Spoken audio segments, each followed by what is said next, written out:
마지막 5절과 6절인데 다시 한번 그 리뷰하는 차원에서 1절서부터 4절까지 다시 한번 이야기하도록 하겠습니다. 여호와는 나의 목자시니 내게 부족함이 없으리로다. 그래요. 여호와는 나의 목자라는 거예요. 그렇죠? 우리가 목자라고 이렇게 할 때 나의 목자, 그렇게 고백을 하시라고 이야기를 했습니다. 그렇죠? 그 나이라는 그 말에 또 여러분의 이름을 넣어서 그렇게 고백하면 뭔가 하나님이 더 가까이 나에게 온 것 같은 그것을 느낄 수가 있습니다. 이 부분은 반복해서 여호와는 나의 목자시니 또 쉬었다가 또 다시 반복해서 여호와는 나의 목자시니 그러다 여러분의 이름을 넣어서 여호와는 강세의 목자시니 이렇게 반복할 때 그 하나님이 가깝게 나 앞에 왔다는 것이 느껴집니다.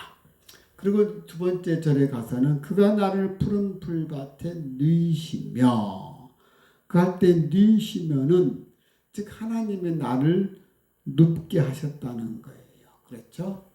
양을 눕게 하려면 세 가지 조건이 있습니다. 배가 불러야 되고 두렵지 않게 되어야 되고 서로 싸우지 않는 분위기가 되어야 한다는 거예요. 그렇죠? 그렇게 된 상태에서 나를 눕게 하신다는 것입니다. 하나님이 나를 눕게 하시고 쉴 만한 물가로 인도하시는 우리 하나님. 그 다음에 이제 내 영혼을 소생시키시고 자기 이름을 위하여 의의 길로 인도하시는 도다. 소생시키시고 그러니까 다시 원 상태로 되돌리는 에쇼베브 리스토스. 자, 하나님께서 나를 소생시키시고 또 소생시키시고 또 소생시키시고 반복해서 소생시키시는 것입니다.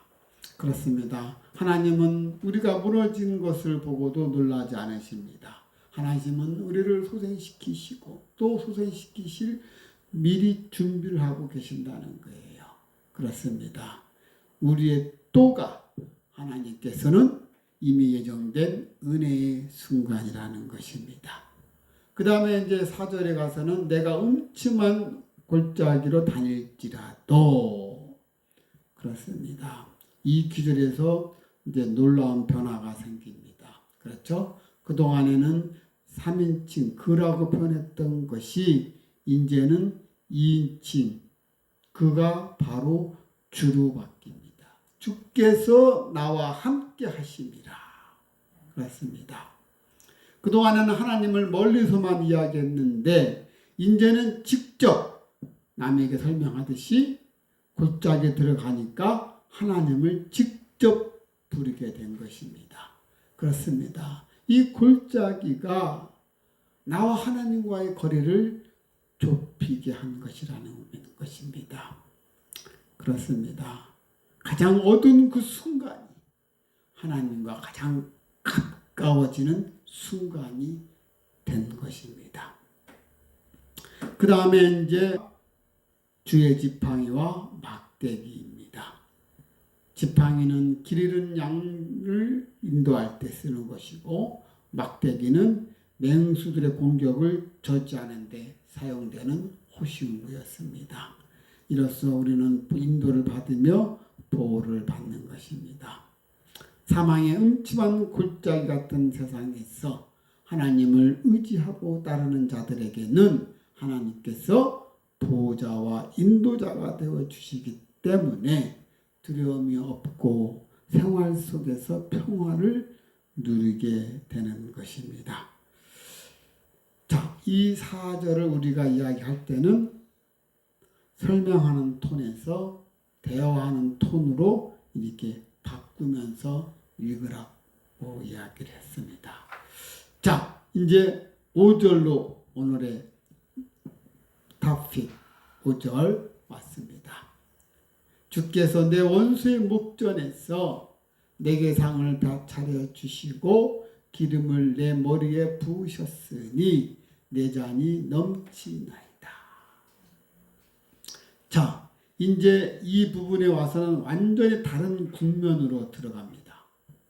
반드시 여러분 집중해서 들으셔야 됩니다. 자, 이 구절을 읽을 때 대부분이 그냥 지나치는 부분이 있습니다. 자, 보십시오. 지금 하나님은 어디에서 잔치상을 베풀고 있습니까? 원수의 목전에서입니다. 그렇죠? 자, 주님은 상을 차려주시는데 어디서 차려주신다고요? 원수의 목전입니다. 안전한 것도 아니고 원수의 목전에서 지금 상을 차려주신다는 거예요. 이 다윗의 원수의 목전, 그것도 포로로 잡혀있는 것도 아니고 지금 대적하고 있는 자입니다. 그런 대적하고 있는 자 앞에서 상을 차려주시는 하나님. 이것이 납득이 됩니까? 보통 잔치는 원수를 완전히 제압하고 난 후 벌리는 것입니다. 그렇죠? 적을 코앞에 두고 베풀 수는 없는 것입니다. 만약 어떤 장수가 원수를 앞에 두고 잔치상을 베푼다면 그는 제정신이 아니라는 거예요. 그럼에도 불구하고 하나님께서 이와 같이 하신 것은 무엇을 의미합니까? 완전히 제압할 수 있음을 말하는 것입니다. 그러므로 하나님은 우리에게 원수의 목전에서도 승리의 잔치상을 베풀어 주십니다. 이 승리의 잔치상, 최후 승리의 종말의 그 잔치를 우리에게 베풀어 주신다는 것입니다. 자, 그렇다면 우리의 최후의 원수는 누구입니까? 우리의 최후의 원수는 바로 죽음이라는 것입니다. 이 죽음은 우리가 극복해야 할 최후의 원수인 것입니다. 그런데 하나님께서는 이러한 죽음의 원수 앞에서 승리의 잔치상을 지금 베풀어 주고 있는 것입니다. 자, 이것이 무엇을 말합니까? 우리 죽음의 권세가 우리를 지배할 수 없다는 것을 의미하는 것입니다. 우리는 하나님의 능력으로 우리의 최대 원수인 그 죽음도 우리는 이긴 자들이라는 것입니다. 예수 그리스도가 보증하지 않았습니까? 그는 죽었지만 3일 만에 다시 사심으로써 죽음을 이기셨기 때문인 것입니다. 주님은 우리에게 상을 차려주시는데 원수가 보는 앞에서 상을 차려주신 것입니다. 자, 그런데 이것은 고대 중동의 그 문화를 알면은 더욱더 충격적인 것입니다. 왜냐하면 고대 중동의 그 문화에서는 당신을 누군가 앞에서 상을 차려준다는 것은 바로 이 사람은 내가 보호하는 사람이다 라는 것을 선포하는 것입니다. 이를 건드리면 즉 나하고 상대하는 것이다 라는 것을 공개적으로 선언하는 것이랍니다. 하나님이 여러분들의 원수들이 보는 앞에서 상을 차려준다는 것은 이 사람은 내 사람이야. 누구도 건들 수도 없어 라고 선포하는 것입니다. 하나님께서 원수 앞에서 상을 차려준다는 것은 너희들 원수들 쳐다보아라. 그 원수가 여러분들을 괴롭히는 재물일 수도 있고 또는 여러분들을 꼬이게 만드는 사건일 수도 있고 사람과의 가서 이간질시키는 그런 것도 될 수가 있고 어떤 병마를 일으키는 것이 될 수도 있고 최종적으로는 죽음도 있을 것입니다. 이런 것들이 보는 앞에서 상을 차려주기 때문에 이걸로 인해서 내 자녀를 너희들이 괴롭힐 수가 없다 하는 거예요. 하나님께서 그 누구도 건들 수 없다라는 것을 선포하는 것입니다. 자, 이것을 우리 생활에 로 한번 대비해 본다면 이런 것과 같은 것이죠. 학교에서 왕따를 당하고 있는 한 어린 아이가 있다고 한번 상상해 봅시다. 그 왕따를 당하고 있는 이 아이는 매일같이 혼자서 밥을 먹습니다. 아무도 그 옆에 앉지를 않습니다. 그런데 어느 날 교장 선생님이 직접 식판을 들고 오셔서 그 아이 옆에 앉으십니다. 온 급식실에 사람들이 다 보는 앞에서 말입니다. 그러면서 이 교장 선생님이 하시는 말씀, 나는 오늘부터 이 아이와 함께 밥을 먹겠다. 이 말을 선포합니다. 그 순간 어느 누구도 그 아이를 함부로 대할 수 없을 것입니다.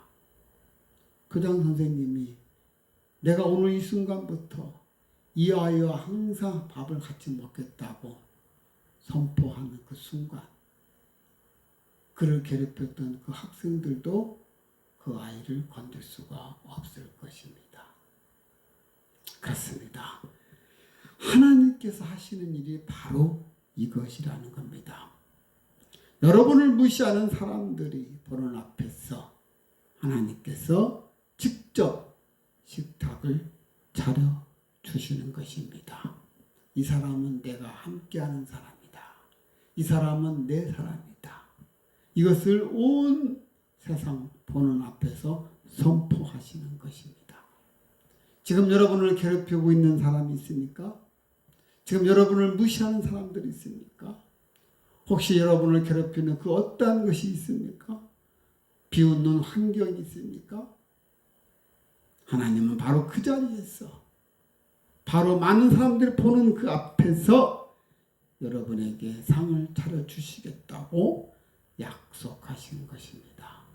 이 메시지가 여러분들 마음판에 새겨지면서, 아, 그래, 하나님이 모든 원수가 보는 앞에서 나에게 상을 베풀어 주시는 이 모습을 그들은 쳐다보면서 나를 함부로 대할 수 없을 거야 하는 그 믿음의 확신이 들어서야 될 줄 믿습니다.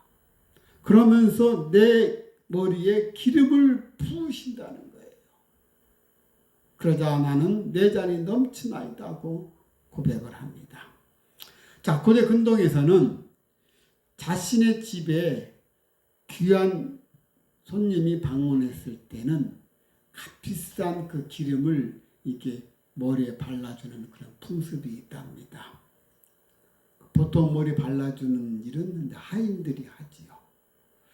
자, 그런데 여기서는 잔치의 주인이신 하나님께서 친히 발라주시는 것입니다.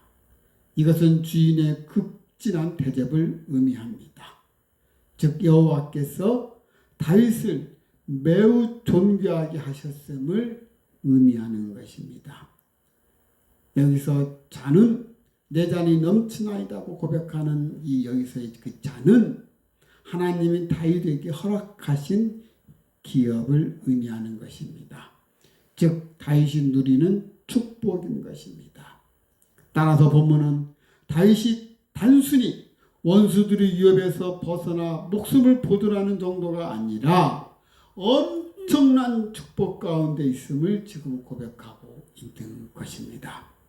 즉 다윗은 하나님께서 그에게 영적으로도 풍성한 은혜를 내려주셨을 뿐만 아니라 이스라엘 왕국도 팔레스틴의 그 일대를 장악할 정도로 강성하게 해주셨다는 것을 지금 술잔이 차고 넘칠 정도로 풍성히 잔을 채워주시는 것에 지금 비유하면서 표현하는 것입니다.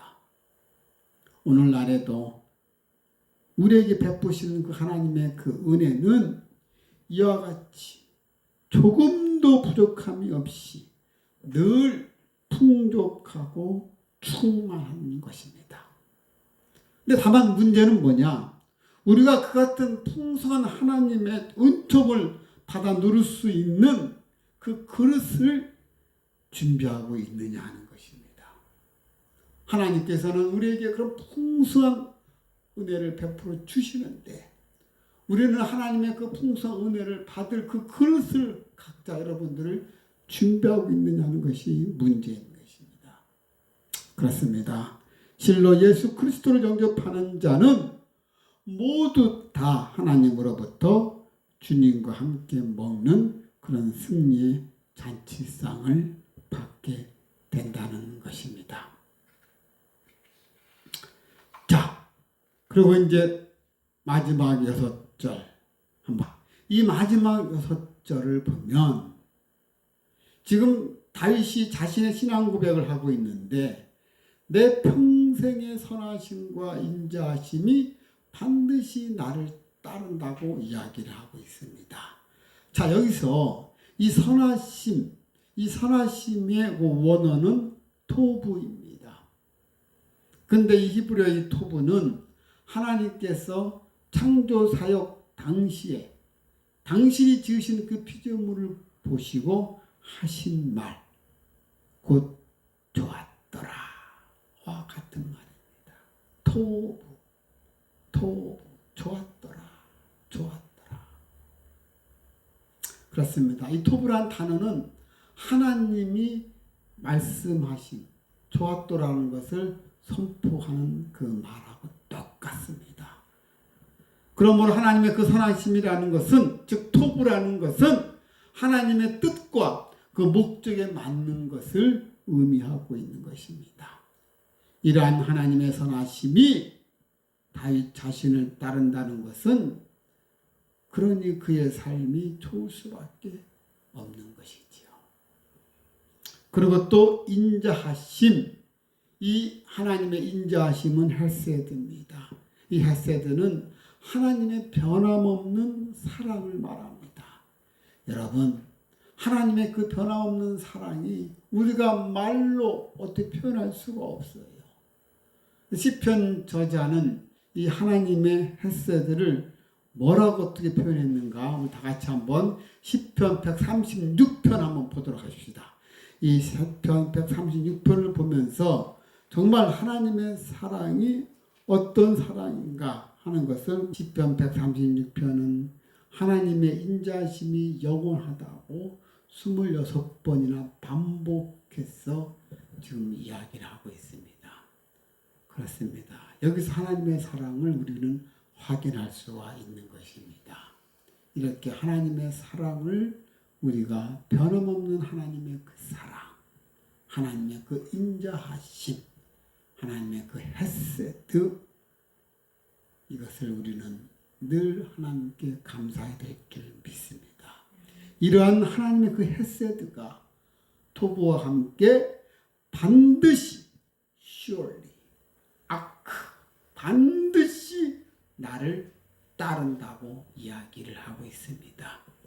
내 평생의 선하심과 인자하심이 반드시 나를 따르리니 내가 여호와의 집에 영원히 살리로다.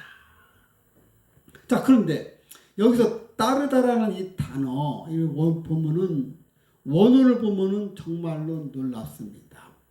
라다프라는 이 단어를 썼는데 이 라다프는 그냥 따라오는 게 아니고 추격하다라는 뜻입니다. 그러니까 사냥꾼이 사냥감을 쫓듯이 쫓아오는 거예요. 그런데 다윗은 이 단어를 선하심과 인자하심에 이 단어를 붙였습니다. 이것이 무슨 뜻입니까? 선하심과 그 인자하심이 여러분을 쫓아다닌다는 거예요. 단순히 따라다니는 게 아니라 그 선하심과 인자하심이 그 하나님의 헤세드와 하나님의 토부가 여러분을 추격하고 있다는 거예요. 이런 하나님의 사랑이 평생 동안 다윗을 따른다면 그가 염려할 것이 무엇이 있겠습니까? 그러기에 다윗은 사망의 골짜기와 같은 그런 어려운 환경에 처해서도 낙담하지 않고 오직 하나님만 바라보고 찬양할 수가 있었던 것입니다. 이러한 다윗의 강한 그 확신은 마지막 구절에서 반드시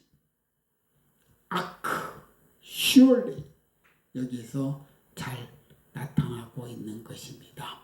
반드시 하나님의 토부와 헤세드가 나를 추격하고 있다잖아요. 라다 그냥 따라오는 게 아니라 막 추격해서 온다는 거예요. 그렇습니다. 이러한 축복이 현재만 국한된 것이 아니라 미래에도 계속될 거라는 변함없는 그 확신을 고백하고 있는 것입니다. 다윗이 이렇게 지금 고백하고 있는 거예요. 하나님의 토부와 헤세드가 반드시 surely 하면서 라다프라는 거예요. 반드시 하면서 추격해 온다는 거예요. 그냥 따라다니는 게 아니고 하나님의 헤세드와 하나님의 토부가 여러분들 추격해서 따라온다는 것입니다. 그렇습니다. 이러한 하나님의 토부 앤드 헤세드가 따라 추격한다는 것이 비단 다윗에게만 해당되는 일입니까? 아닙니다. 하나님을 믿고 따르는 여러분에게도 해당되는 것입니다. 우리는 이러한 일의 주인공이라는 것입니다. 하나님께서 그토록 우리에게 주고 싶어 하시는 것, 그것은 바로 토부요 헤세드인 것입니다. 하나님의 선하심과 하나님의 인자하심이라는 것입니다. 하나님께서 우리에게 그토록 주고 싶어 하시는 것이 하나님의 선하심과 인자하심이었습니다. 여러분들이 시편 136편을 읽으면서 하나님의 그 인자하심이 영원하다는 것을 우리가 반복해서 26번이나 이것을 구절을 읽으면서 하나님이 이렇게 엄청난 그런 인자하심이 영원하다는 것을, 하나님의 변함없는 그 사랑을 우리가 보았지 않았습니까? 그렇습니다. 이런 하나님의 변함없는 그 사랑, 토부 앤드 헤세드가 항상 우리와 함께 하신다는 것입니다. 그리고 마지막에 이제 내가 여호와의 집에 영원히 살리로다 하면서 이 시를 마감을 합니다. 자, 그런데 여기서 보면 살리로다 웨이샤브티 과거형입니다. 그런데 그 앞에 영원이라는 그 단어를 함께 썼습니다. 마치 미래를 나타나면서 계속해서 이어지는 것이죠. 영원히 살리로다. 이처럼 미래를 나타내는 단어에다가 과거형을 썼습니다. 과거의 완료형을 쓴 것은 다윗 자신이 영원토록 하나님 집에 거하는 것은 분명하고도 확실하다는 거예요. 그렇습니다. 성경 속에는 종종 이런 미래를 나타내는데도 불구하고 과거 완료형으로 쓰는 형태가 많이 나옵니다. 그것은 뭐예요? 분명하고도 확실하다는 것을 강조할 때 그런 형태로 쓴다는 것입니다. 그렇습니다. 다윗 자신이 영원토록 하나님 집에 거한다는 것은 이건 결코 변하지 않는 불변 확실하다는 것입니다. 그런데 이 부분을 대부분 사람들은 천국에 관한 약속으로 우리가 읽습니다. 죽어서 천국에 간다. 물론 맞습니다. 그래서 다윗이 고백할 때 내가 여호와의 집에 영원히 살리로다. I will dwell 라고 써요. 그죠? Lord. 자, 영원히 가는데 죽어서 천국에 가는 거 맞아요. 천국에 가서 사는 거예요. 그런데 히브리어로 보면은 웨샤프티라는 이 원어를 가만히 보면 살리로다, 거하리로다. 여기는 의미가 굉장히 풍성하게 있어요. 거기에는 앉다, 머물다, 살다라는 그런 뜻인데 미래의 어느 날이 아니라 지금 계속 그렇게 산다는 의미를 담고 있습니다. 다윗은 언젠가 여호와의 집에 가겠다고 말하는 것이 아니라 나는 지금 이 순간부터 여호와의 집에 거한다고 선언하는 것입니다. 이것이 시편 23편의 최종 비밀인 것입니다. 여호와의 집은 어떤 건물이 아닙니다. 여호와의 집은 바로 여호와가 계시는 곳입니다. 여호와가 계시는 곳이 어디입니까? 바로 여러분의 곁입니다. 4절에서 볼 때 이미 말씀하지 않으셨습니까? 주께서 나와 함께함이라고 말하지 않았습니까? 그렇죠? 내가 사망의 음침한 골짜기에 걸을지라도 해를 입지 아니하는 것은 주께서 나와 함께 하심이라고 고백하지 않았습니까? 주께서 나와 함께 하심이라는 거예요. 여러분이 어디에 있든 여호와가 함께 계시면 그것이 바로 여호와의 집이라는 것입니다. 여러분이 병원의 침대에서 있을 때가 여호와의 집일 수가 될 수가 있고 또는 여러분이 출퇴근하는 그 차석이 여러분과 함께하기 때문에 그것이 바로 여호와의 집이 될 수가 있습니다. 때로는 눈물 흘리면서 구석방 속에서 기도했던 그곳이 바로 여호와의 집이 될 수가 있습니다. 이제부터 영원히 살리로다. 그렇습니다. 여호와가 항상 우리와 함께한다는 거예요. 이 부분은 우리가 읽을 때는 이제는 어떻게 읽느냐? 나는 오늘부터 영원히 하나님의 임재 안에 머문다. 이렇게 여러분들이 고백하시길 바랍니다. 여러분들이 병실에 있던 간에 거실 속에 있던 간에 차 속에 있던 간에 또는 부엌에 있던 간에 항상 주님이랑 함께 하시기 때문에 그곳이 바로 여호와의 거실, 여호와의 집이라는 것입니다. 여러분은 오늘부터 여호와의 집에 거합니다. 지금 이 순간부터 영원히 함께 하실 것입니다. 이것을 여러분들이 실천하는 방법은 아침에 여러분 일어나서 나는 오늘도 여호와의 집에 거합니다. 이렇게 고백을 하세요. 처음 여러분이 일어날 때 눈에 탁 뜨면은 여호와는 나의 목자시니 내게 부족함이 없으리로다. 이렇게 고백하지 않았습니까? 그렇죠? 그러고 나서는 여러분의 이름을 다시 넣어서 여호와는 강세의 목자시니 더 강하게 한다면 하나님은 나의 아버지라고 고백을 해보세요. 그러면 내게 부족함이 없다는 것이 그냥 느껴집니다. 아주 풍만함을 느껴집니다. 그 고백을 하시고 그리고 또 마지막에 오늘도 여호와 지금 여러분이 거하고 있는 곳이 어디입니까? 그것이 바로 여호와의 집이라고 했잖아요. 여러분이 거하는 곳이 여러분이 거하는 것이 여호와의 집입니다. 그래서 나는 오늘도 여호와의 집에 거합니다. 출퇴근할 때 차 안에서도 또 그렇습니다. 이 길 위에서도 함께 하니까 여호와가 함께 계십니다. 마지막 잠자리에 누울 때 마지막도 오늘도 여호와의 집에 하루를 마칩니다. 이렇게 여러분 하루에 3문장입니다. 아침에도 한 문장, 낮에도 한 문장, 밤에도 한 문장. 이 3문장은 여러분이 하루를 여호와의 집에서 바꿔 놓을 것입니다. 여러분은 어디를 가든 하나님은 항상 함께 하니까 그것이 바로 여호와의 집이라는 거예요. 사랑하는 레마 가족 여러분, 시편 23편은 겨우 6절에 불과합니다. 성경에서 제일 짧은 시편 중에 하나입니다. 그런데 이 6절 안에는 하나님의 모든 것이 들어있습니다. 보호하시고 먹이시는 하나님, 쉬게 하시고 회복시키시는 하나님, 동행하시면서 높이시는 하나님, 쫓아오시며 함께 거하시는 하나님, 우리는 이 말씀을 수백 번 읽었습니다.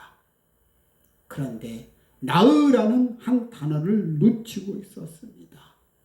우리가 머리로만 읽었지 가슴으로 읽지는 않았습니다. 즉 로고스로만 보았지 레마로 보아지지를 않았다는 거예요. 눈으로만 보았지 입으로 선언하지를 않았다는 것입니다. 그러나 이제는 달라져야 됩니다. 우리가 시편 23편을 한번 볼 때마다 여러분 나으라는 그 단어 위에 여러분의 이름을 올려놓으시길 바랍니다. 그러면서 한 절씩 한 절씩 낭독하면서 그냥 읽는 것이 아니라 여러분이 고백하는 거예요. 외우는 것이 아니고 고백을 하는 것입니다. 여호와는 나의 목자시니 내게 부족함이 없으리로다. 여호와는 강세의 목자시니 내게 부족함이 없으리로다. 이렇게 여러분이 고백을 하는 것입니다. 그래야 할 때 시편 23편은 바로 여러분의 기도가 될 것입니다. 이 기도가 기적을 낳을 것이고 이 기도가 여러분의 삶을 바꿀 것입니다. 여러분은 오늘부터 부족함이 없는 사람입니다. 왜요? 주님이 그렇게 약속하셨기 때문입니다. 그리고 하나님은 약속을 단 한 번도 어기신 적이 없으십니다. 오늘 이 말씀이 여러분 가슴판에 닿았다면, 다시 말해서 로고스가 레마로 왔다면 하나님의 그 선하심과 그 인자하심이 오늘도 여러분을 추격해서 따라다닌다는 것입니다.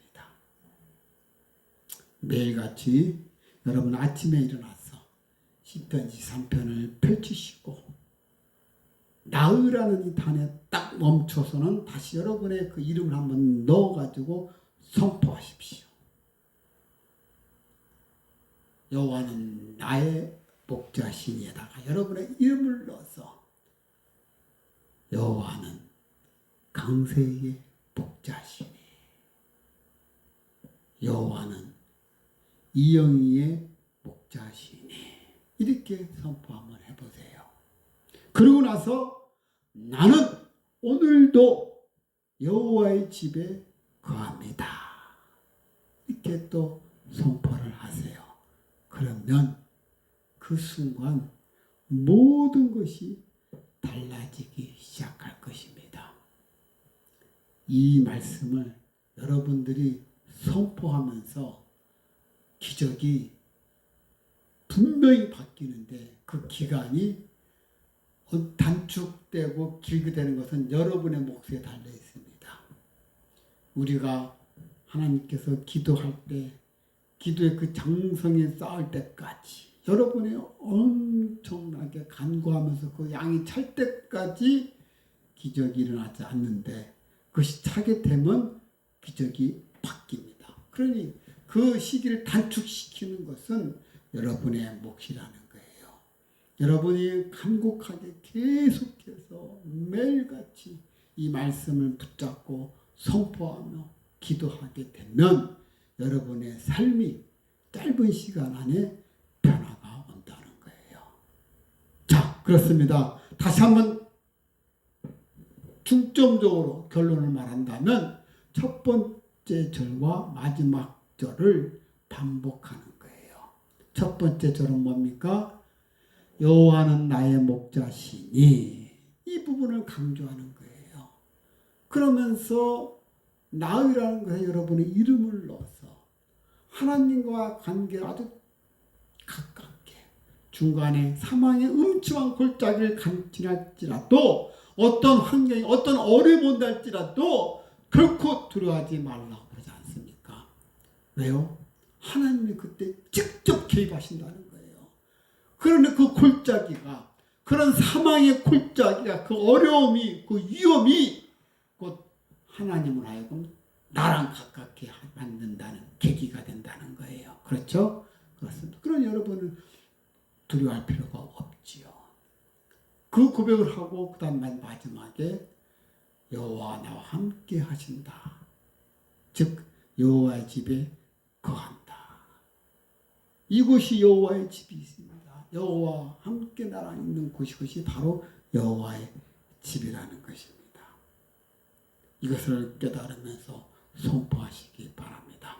그리하면 하나님의 크신 은혜와 평강이 항상 여러분들에게 넘쳐지기를 주님의 이름으로 축원합니다. 자, 기도하시겠습니다. 전능하신 하나님, 우리 사랑의 하나님, 오늘 시편 23편의 깊은 말씀을 열어주셔서 감사합니다. 매일 아침 시편 23편을 펼칠 때마다 나이라는 한탄에 멈추게 하시고 주님의 임재를 먼저 경험하게 하소서. 이 모든 약속 위에 굳게 서서 흔들리지 않는 믿음을 주시옵소서.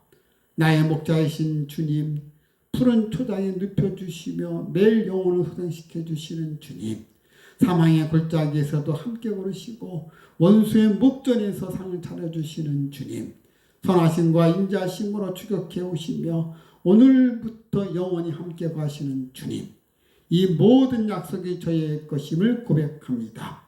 오늘부터 내가 있는 이 자리가 여호와의 집입니다. 주님이 함께 계시면 어디를 가든 주님의 집이며 저는 결코 혼자가 아닙니다. 오늘부터 영원히 주님의 임재 안에 거하는 삶을 살게 하옵소서. 이것이 주님의 약속이며 저의 고백임을 믿습니다.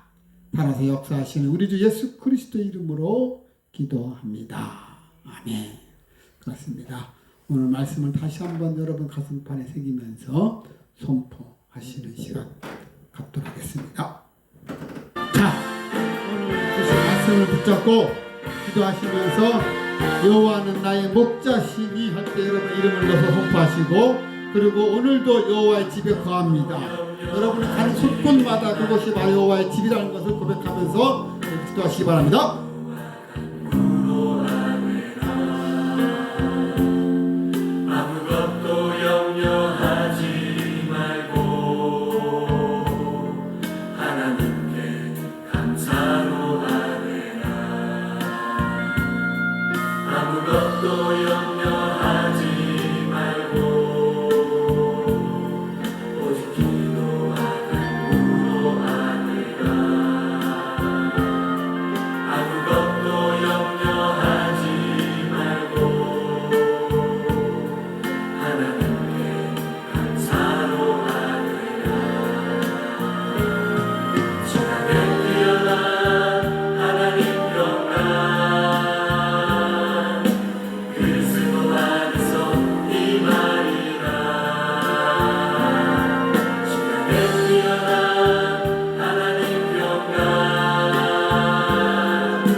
그리스도 안에서 이 말이라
감사하신 하나님, 에베네셀 하나님, 지금까지 인도해 주신 우리 하나님 감사합니다.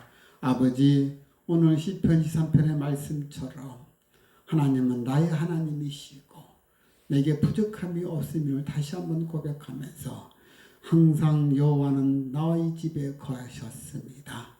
제가 있는 곳이 곧 여호와의 집이었음을 다시 한번 고백하면서 주님의 선하심과 인자하심이 나를 항상 따른다는 것을 다시 한번 감사드리며 오늘도 이 말씀을 붙잡고 살아 움직이는 저희들 되게 하여 주심에 감사합니다.